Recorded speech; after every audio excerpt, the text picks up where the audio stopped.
Well, hey, friends, welcome back to this whole series about women with tender hearts and strong voices. Today, I am so excited to have my friend Cary here with us. Hey, Cary. Cary is one of my in real life friends, so it's always a pleasure to get to talk to my friends this way and introduce you all to my friends. She calls herself a serial entrepreneur, and she's going to explain all this. She runs an amazing nonprofit that I'm so in love with their mission and what they do. We're going to talk some more about that. And she also attracts women who flirt with their faith. Tell us a little about that piece of it, Cary. Well, I mean, it certainly wasn't a plan of mine, but that's just kind of what has happened. And through starting new businesses, and always my businesses or ministries are around creating community around women. And I think that when women hear me talk about Jesus, it interests them a little bit. So I'm not always talking to Jesus girls, which Right. is great. And so when I am talking about my faith, I think it just gives a really safe and interesting space for women to come to. Yes. And so the things you should know about Cary is, number one, when she talks about Jesus, she always cries. And I love that about Cary because she just loves him so much. And it really challenged me at one point to think about, why do I never cry when I talk about Jesus anymore? And God softened my heart up from that reflection. So that's one thing.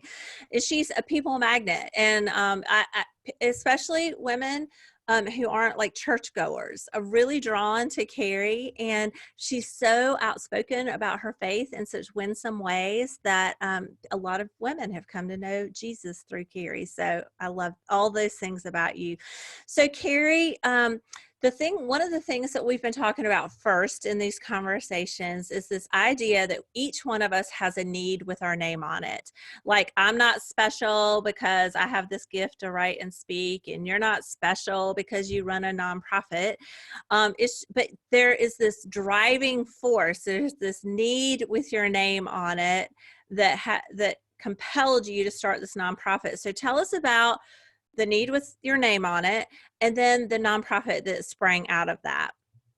I mean, first, can I just say that when you call me friend, that's very flattering, and I'm very humbled by that, because I do think that you are super wise and you have a lot of women in your life, and to be in your inner circle is really precious to me. Well, to me too. To me too. You're such an encouragement. Not hijacking your interview, but I'm sitting on my floor today because I left the very loud and busy studio this afternoon, and I said, I want to be in my space that I could sit on the floor and I can be quiet, because you called me to talk about things that are really important, and I just want to be really centered and grounded and calm when I talk to you. And so that's what my posture is today, is to deliver truth that you're calling me to give today. So, well, and I love that. And I was just, before we started the recording part, I was saying, oh, I see all your scribbling on your whiteboard behind you. And Cary told me that she was getting ready for us today, what to share with us. So, yes. So what was the first question? What is the need with your name on it? It's been different over different time periods, but currently. Well, right now there's two parts. One is God has pointed us to provide jobs for really vulnerable women who are coming from trafficking or homelessness or prison. And we give them a safe place to work. We give them a dignified job, and we pay them a living wage, and we get to love them really, really well. And so that's amazing. But the other side of that is, I know that God calls me to minister to women in my demographic. So when I go to work, I'm not only ministering to the women that we hire, but I'm ministering to the women who are serving alongside of me, because their needs are often the same, not necessarily in the financial realm, but in the spiritual and emotional way. Yeah. So you and I live in a part of North Carolina that's pretty affluent, and I'm guessing that a lot of your volunteers are fairly affluent. And then the women that you're working with are coming out of poverty. Okay, I don't mean to put you on the spot, but could you tell the story about you were telling me on my back porch about you were sitting with a group of women that had been on the streets, and then somebody came in and apologized for making them work. Do you Oh, remember that? yes. I never knew what you're going to talk about. I'm like, what story did I tell you? Oh my goodness. Well, yeah. So, we have women who work with us who are coming from the sex industry. And we were talking very openly in the studio one day about how much they would charge for sex acts in their previous season of life. Right. And, we don't overreact because they are our friends and this is what we talk about and this is what we're here for, a safe place. And then a woman came in and she had ordered like 65 of our huge charcuterie boards Which are gorgeous. our artisans make them in the studios, and she had about 65 for her clients, and she came in so apologetic and said, oh, I'm so sorry I made you work this hard for all these boards. And I pulled her outside and I just reminded her that what we had just been talking about and how her purchase gave us all of these hours to be able to employ these women in a really safe and dignified way, rather than having to go back to this life that they were having to lead before to make ends meet with their children. So, and this is why, I mean, so the need with your name on it is to help these vulnerable women. And you at Design for Joy is the name of your nonprofit. And I say that to you all because you need to shop. I'm gonna give an unabashed plug for you, Cary. Tell us the website. Yeah, well, it's designed with an ED, designed for FOR joy.com. Awesome. And did you notice I'm modeling your earrings today for our interview? And charcuterie boards and leather bags that they make. And these women are exchanging this old life of the sex trade, some of them, and then but for this new life of dignity in their work, but also you introduce them to Jesus. And so it's potentially a spiritual new life as well. And so it's just amazing work. And so, Yeah, yes, did you want to say something? just today we were in devotion and we start every workday with devotion and prayer. And one of our artisans said, just today, she said, 2 years ago, I came to the shelter with 2 bags of clothes. And now I have so many clothes that I'm donating them to others. And now I have my GED. And she's worked for over a year. And she says, now I have money saved up and now I'm ready for an apartment. And just to hear like this condensed, now she's working her way off probation and all of these things that are so heavy and important for her. And we've got to be with her during most of that time. So really, when you support Design for Joy, either shopping or donation or time or resources, that is the good work that we're doing. It's sustainable help to get women to a new stage in life. Awesome. So awesome.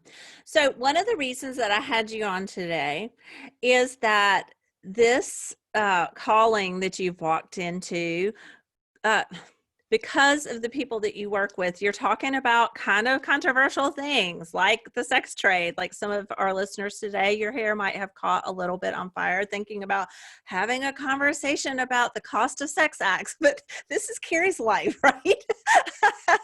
And so, and then so you're working with people in poverty, you're working with people of all different races. And so there's all these things that can be politicized and can be controversial.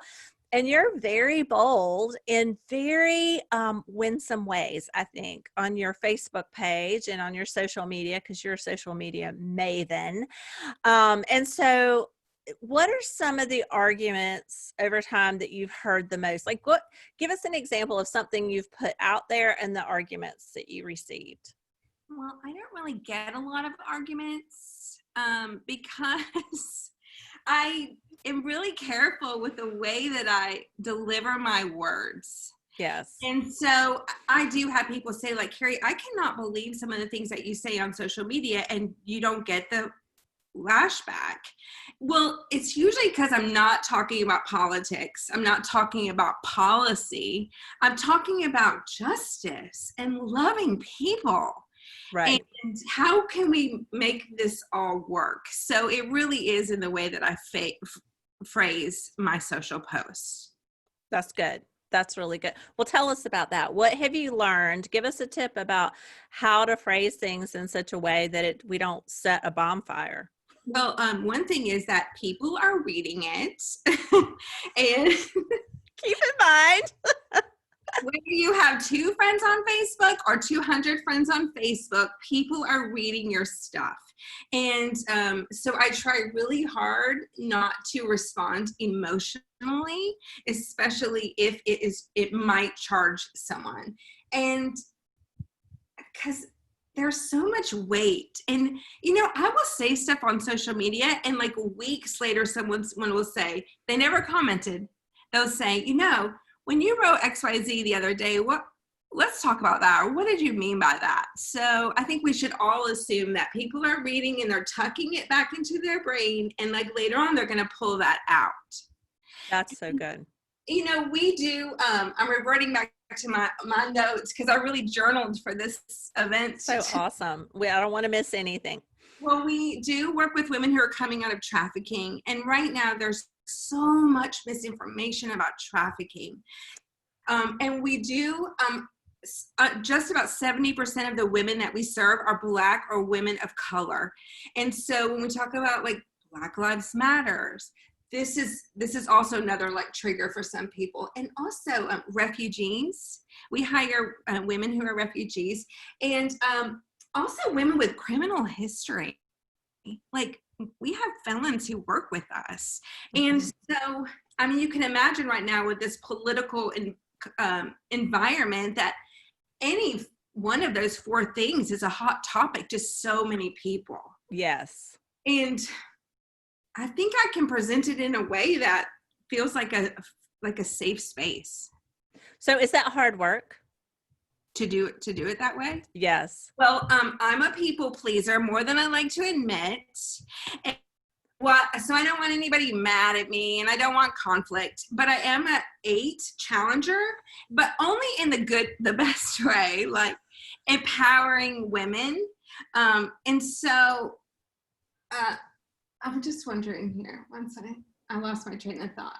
What was it? Okay. We were talking about, I've lost my train of thought too. We were talking, is it hard work to craft something so that, so people can receive it? No, this is what I do. If it's emotional and it's going to offend or someone might find it offensive, I don't post. Now, I have recently posted one emotional post lately, and I wish I hadn't. So lessons learned, and I'm not perfect. I didn't really get any flack for it, but I probably could have been less emotional.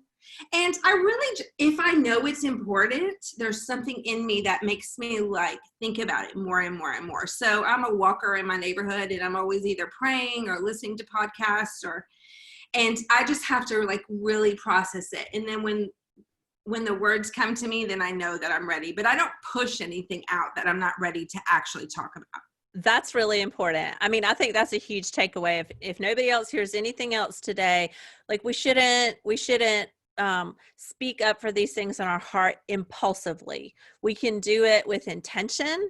We can do it after the emotion has died down. Because here's how I am, Cary. Like, I flash up fast. And I wrote about this recently, but a lady in one of my groups said, I just admire you so much, Amy. You just respond with so calmly, with so much grace. And I was like, yeah, you didn't know that I yelled and ranted to my husband and my son for 2 hours before I was able to calm down and write the right thing, right? So we pause and we let the emotions die down, and then we think about it intentionally and pray through it. That was an important point that you made through also. So that was really good, really, really good. So when you do get pushback, how do you respond to that? Well, I really sometimes rely on my friends to come in, because usually, I mean, I have this beautiful community of faithful women coming from all different political parties and backgrounds and financial positions, and they're really smart and they're really wise. And so sometimes I can put a talking point out there and they will kind of like take care of one another. Ah, that's good. So it didn't all have to come from you. No, I don't have Another to. good point. And I don't always have to know everything. What? But that's good. Oh, and that leads me to a question that's off the page. So I said to you recently, but Cary, you're so fearless. And I think one of our biggest fears is, what if I don't do it right? What if I can't? What if I don't know the right thing to say? What if I don't know everything? Right. So, but repeat your response, because I said, Cary, you're so fearless. What'd you say? I mean, I'm not. Is that what I said? Like, Yeah, you said, no, I'm scared to death when I post. And I was actually shocked by that.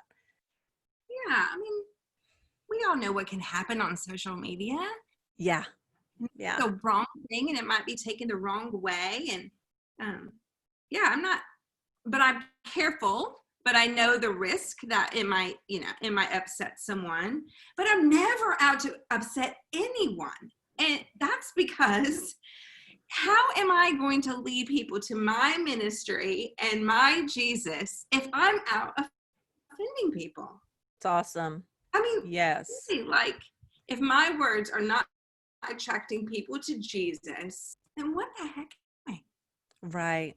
Oh, okay, that's the other big takeaway for today, is that we should be constructing words that point people to Jesus, right? It's not about the cause ultimately. Jesus cares about the causes, and he draws our hearts to the causes and the issues, but it's not about that ultimately. It's about drawing people to Jesus. So that's good. So let's wrap this up in a pretty pink bow, Cary. Give us your best tip for godly women who really want to speak up in godly ways. Find a group, fold yourself into a group of faithful women who do not all think the same. Ooh.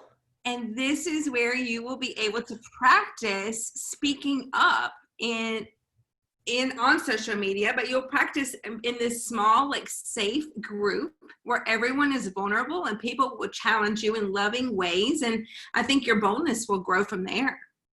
So great.